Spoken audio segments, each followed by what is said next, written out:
আসসালামু আলাইকুম। সকাল সকাল ঘুম থেকে উঠে চলে আসলাম আমার সবজি বাগানে। আমার সবজি বাগানে আজকে ৩য় দিনের মতো কার্যক্রম চলছে। তো আজকে ১২টি থুপিতে গোবর দেওয়ার কাজ শেষ। পরবর্তী কাজ হচ্ছে মাটিগুলোকে কুপিয়ে ঝুরঝুরে করে এরপর এখানে বীজ লাগানো। বীজ লাগানোর কাজ শেষ হওয়ার পর চারদিক দিয়ে নেট দিয়ে বেড়া দিয়ে উপর দিয়ে ভালোভাবে সুতো দিয়ে টানা দিয়ে বেড়া দিয়ে দিতে হবে, যার ফলে সবজির ডগাগুলো এগুলোতে উঠতে পারে।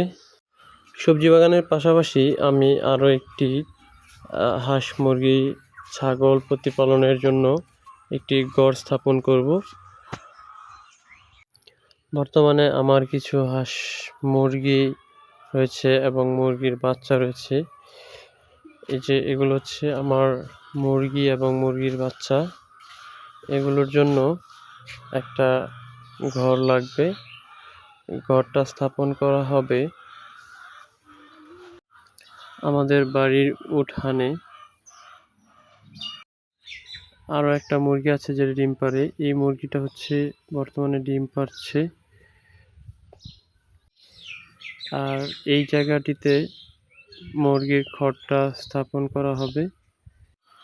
ভিডিওটি ভালো লাগলে অবশ্যই লাইক কমেন্ট শেয়ার করে পাশে থাকবেন। আসসালামু আলাইকুম। দেখা হচ্ছে নতুন কোনো ভিডিওতে। সেই পর্যন্ত ভালো থাকবেন, সুস্থ থাকবেন।